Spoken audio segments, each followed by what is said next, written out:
Hai Boners, kembali lagi di channel Perempuan di Kota. Bagaimana kabarmu hari ini? Semoga kamu bahagia ya. Oke, di bab terakhir cerita memusatkan pada Dimas dan bagaimana Ivana bereaksi terhadap apapun tentang Dimas. Aku semakin penasaran dengan Dimas. Yuk, kita lanjut. Bab 13. Benih Cinta Anak Laki-laki Van Dyck. Namanya Elizabeth Brower. Anak perempuan itu langsung menjadi pembicaraan hangat di sekolah. Anak-anak lain memanggilnya Lisbeth. Ayahnya seorang letnan jenderal bernama Rudolf Brower. Jelas tidak ada orang tua anak lain yang pangkatnya setinggi letnan jenderal Brower. Pantas saja sang kepala sekolah begitu marah pada anak-anak Van Dyck karena dianggap kasar pada gadis itu. Selain karena anak petinggi, yang membuat Elizabeth Brower menjadi pusat perhatian adalah penampilannya yang nyaris sempurna. Rambutnya terurai sangat indah, sorot matanya tajam, senyumnya sangat manis. Belum lagi bentuk tubuhnya yang bisa dibilang sangat ideal. Siapapun yang melihatnya, pria ataupun wanita, pasti akan terpana. Tak sedikit murid yang berebut mendekatinya. Banyak pemuda yang ingin menjadi kekasihnya. Sementara para gadis berebut ingin menjadi sahabat anak perempuan itu. Sayang, Elizabeth Brower bukan anak perempuan ramah yang mau berteman dengan siapapun. Sikapnya angkuh, ketus, tak suka berbaur dengan anak-anak lain. Dia hanya memiliki beberapa teman dan sangat pemilih. Tentu saja mereka anak-anak kolega papanya, sesama pejabat di daerah itu. Menurut kabar, keluarga Brower hanya akan menetap beberapa tahun di kota itu karena ditugaskan pemerintah Belanda. Setelah itu entah mereka akan pindah kemana. Anehnya Rudolf Brower lebih suka menyekolahkan anaknya di situ daripada memanggilkan guru ke rumah seperti kebanyakan keluarga elit. Ivana hanya bisa memperhatikan anak perempuan itu dari kejauhan. Dia kesal. Sebenarnya kata-kata yang dia lontarkan pada anak itu tempo hari belum menuntaskan amarahnya. Namun, apa daya, dia sudah berjanji pada kepala sekolah untuk tidak mengganggu anak itu lagi. Lagi pula, semua ini demi Dimas. Jika bukan karena Dimas, dia akan kembali mendatangi Elizabeth Brower, mengamuk, tak peduli dia terancam dikeluarkan dari sekolah. Tidak seperti sang kakak, Dimas Van Dyck sudah tak memedulikan lagi ejekan anak-anak lain tentang nama dan keluarganya yang dianggap aneh. Dia menyayangi keluarganya, namun jika harus terus-terusan larut dalam amarah, dia merasa itu hanya buang-buang waktu. Dia sangat senang bersekolah, memperhatikan anak-anak di sekelilingnya, menyukai suasananya, juga bagaimana para guru menyampaikan banyak pengetahuan pada para siswa. Meskipun batinnya tersiksa, Dimas Van Dyck menyadari bahwa selain mendapat pelajaran sekolah, dia juga bisa melatih kesabaran, ketenangan, dan berhadapan dengan berbagai karakter manusia di sekelilingnya. Sepulang sekolah, dia masih kerap bermain dengan anak-anak inlander di sekitar rumah keluarga Van Dyck. Baginya, kehidupan kini terasa lebih dinamis. Ini sama sekali berbeda dengan kakaknya. Ivana masih sering marah, menahan emosi, dan pusing sendiri memikirkan nasib keluarganya. Kian hari, Ivana kian pendiam. Dia hanya bisa diajak bicara oleh anggota keluarga Van Dyck saja. Tak seorang pun di luar itu yang bisa mengajak seorang Ivana mengobrol. Ivana adalah tipe manusia pemikir. Sayangnya yang sering dia pikirkan hanya hal-hal buruk. Dia tidak bisa menjadi optimistis. Segala sesuatu yang orang lain lakukan sepertinya tak pernah ada yang baik. Seandainya tidak mengalami masa-masa sulit bersama anak-anak di sekolah, mungkin dia tidak akan seperti sekarang. Ivana Van Dyck sebenarnya memiliki hati yang lembut dan perasa. Orang tuanya sangat memahami itu, juga adiknya, yang bisa dibilang adalah satu-satunya teman yang dia miliki saat ini. Sependiam apapun, sekaku apapun, ternyata Ivana tetap bersikap sopan pada para bedinde dan jongos, para pekerja di rumah keluarga Van Dijk.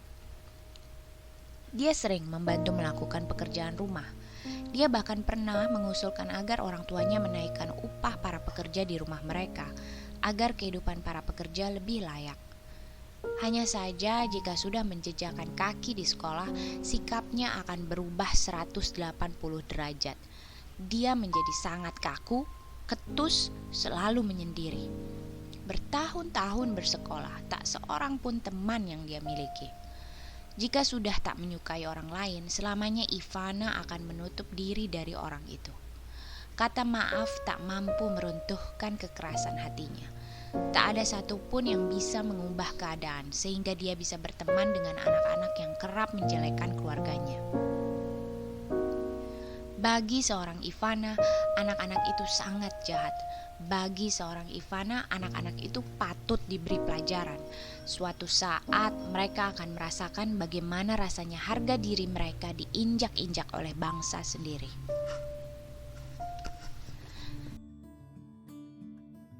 Dimas Van Dijk tengah duduk di bangku di halaman belakang sekolah. Dia menggenggam sebuah pensil dan mencoret-coret sesuatu di sehelai kertas gambar. Sudah hampir setengah jam Dimas duduk di sana, tenggelam dalam pikiran dan goresan pensilnya, sehingga lupa bahwa sejak tadi ada seseorang yang memperhatikannya dari kejauhan.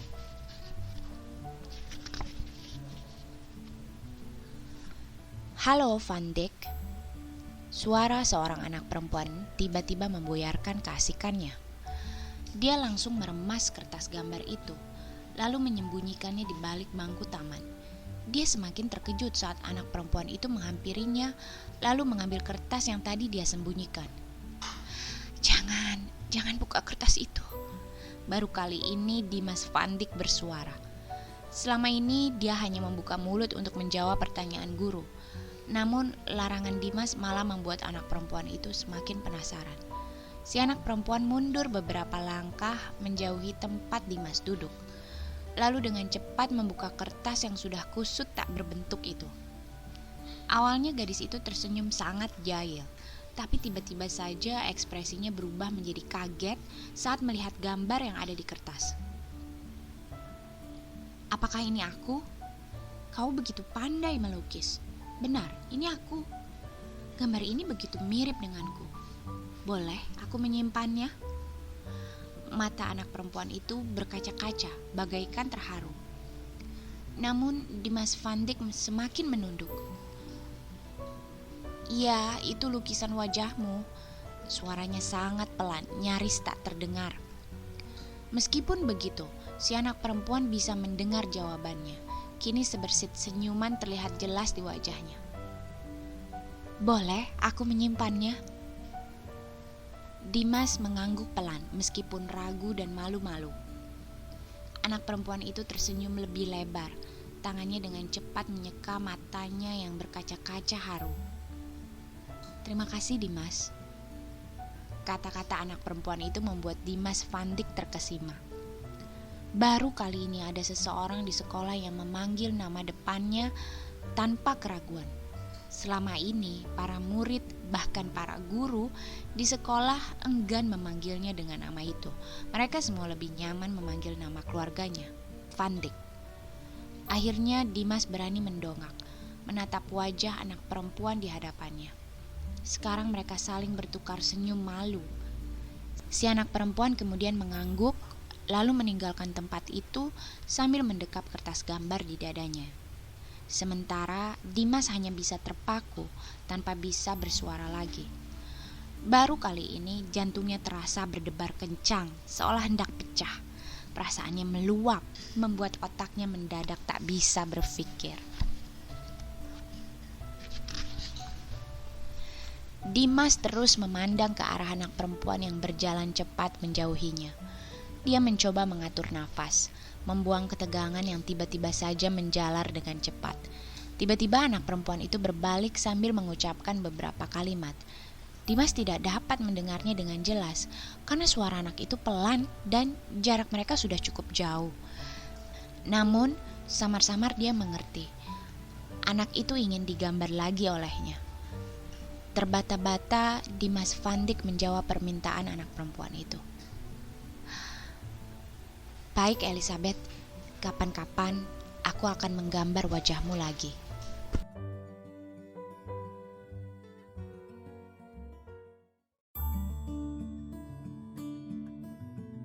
Bab 14. Berpisah dengan Buitenzorg. Diam-diam mereka sering bertemu. Tak ada siapapun yang tahu. Hanya mereka berdua, disaksikan oleh Tuhan, pohon-pohon, dan kursi taman belakang sekolah. Tak seperti kesan yang selama ini didapat orang lain, Elizabeth Brower ternyata tidak seburuk itu.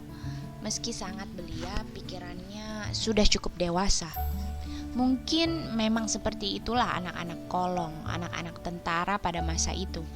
Mereka dididik untuk hidup mandiri meskipun mendapatkan fasilitas yang lebih baik daripada anak-anak lain. Elizabeth sebenarnya meminta pada papa dan mamanya untuk belajar di rumah saja. Namun orang tuanya menolak mentah-mentah. Mereka berharap anak itu bisa bergaul dengan anak-anak lain demi kehidupan sosialnya di masa mendatang. Meskipun bergelimang harta, Elizabeth harus bisa bergaul dengan orang dari segala kalangan. Sebenarnya ada satu kekurangan yang membuat Elizabeth Brower enggan berbaur dengan anak-anak lain. Dia gagap, sulit berbicara lancar. Itu sudah terjadi sejak kecil. Meskipun semakin lama semakin membaik, kadang jika panik dia kembali terbata-bata. Namun ternyata keputusan orang tuanya benar. Masuk sekolah umum membantu memperbaiki kekurangan putri kesayangan keluarga Brower ini. Hanya saja Elizabeth memilih menutupinya dengan cara yang salah. Dia menjadi anak yang terkesan arogan, angkuh, dan pemilih dalam berteman. Selain Rudolf dan Agatha Brower, kedua orang tuanya, tidak ada lagi yang tahu kegagapan ini. Bahkan teman-teman terdekatnya, dia memang tidak banyak bicara. Namun sekalinya membuka mulut, kata-kata yang keluar dari mulutnya biasanya penuh cibiran dan kedengkian, hanya mengungkap kejelekan anak-anak lain. Namun anak perempuan itu mulai banyak berbicara pada Dimas Van Dyck. Sesekali dia tertawa riang, seperti anak kecil yang sedang bercerita pada kakak laki-lakinya.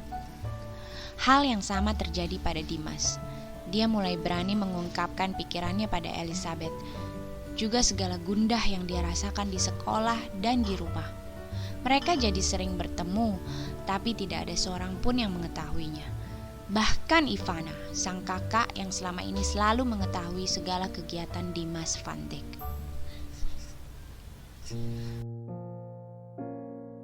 Suatu hari, Peter Van Dyck pulang dengan wajah berseri-seri. Dia menyapa istri dan anak-anaknya dengan riang lalu berseru, "Ada kabar baik, ada kabar yang sangat menggembirakan kita semua." Teriakan itu membuat istri dan anak-anaknya langsung menoleh dengan antusias. "Ada apa, Papa?" Ivana menyambut sang ayah mengambil tas kerja Peter. Dimas yang duduk di sofa ruang keluarga sambil membaca buku pun menatap Peter antusias. Suzy yang berada di ruang makan ikut menyambut suaminya dengan balas berteriak, "Lekas katakan kepada kami semua kabar baik apa itu, Peter?" "Kita semua akan pindah ke Bandung.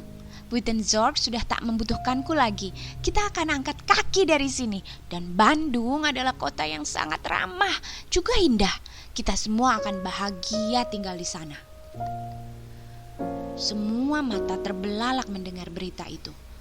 Sama seperti Peter, Suzy, dan Ivana menyambut berita mengejutkan itu dengan sangat antusias, penuh kegembiraan. Sudah waktunya mereka meninggalkan Buitenzorg, sekarang kota Bogor, untuk menjelajah daerah lain, merasakan suasana baru.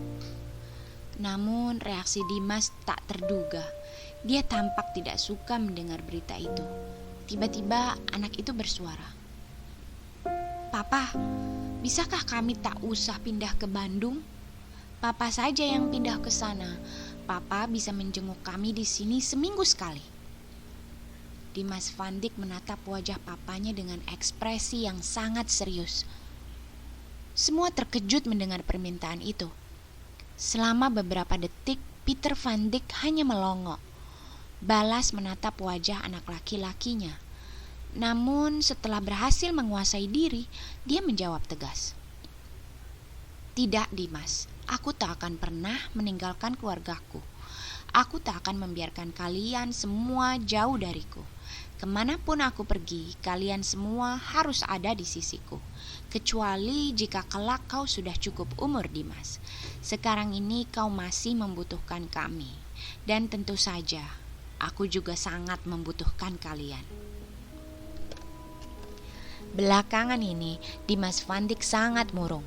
Saat semua orang di rumah keluarganya sibuk mempersiapkan kepindahan, dia hanya berdiam diri di dalam kamar sambil sesekali memandang keluar jendela, melamunkan sesuatu yang membuatnya gusar. Tentu saja dia tak suka pemindah tugasan sang ayah ke kota lain. Diam-diam, dia mulai menyukai Elizabeth Brouwer lebih dari sekedar teman.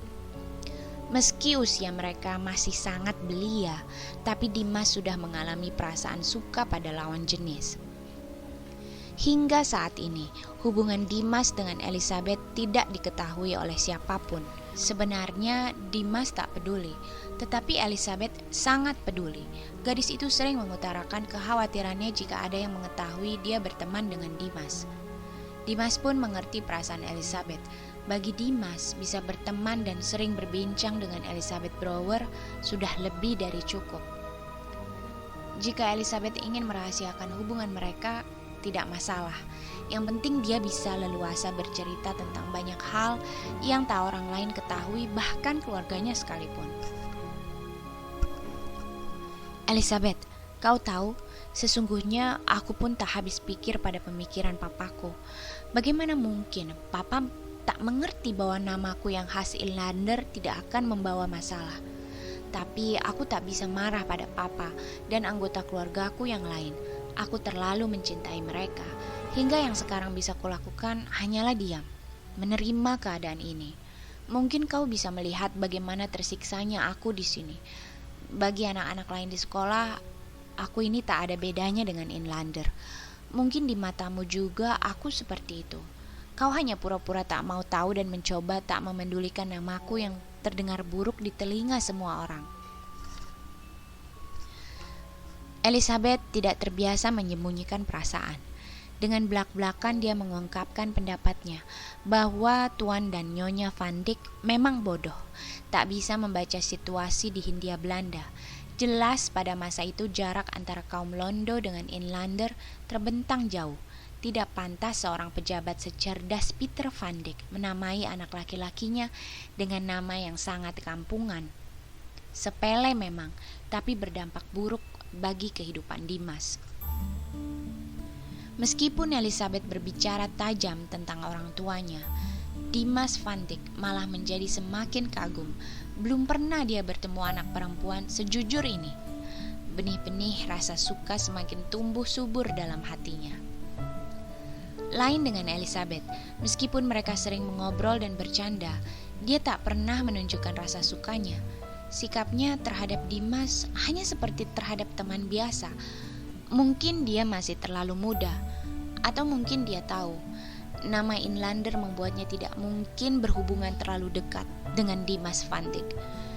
Tak terpikir olehnya bagaimana jika mereka akhirnya saling jatuh cinta dan menjalin hubungan. Pasti sulit. Sangat sulit.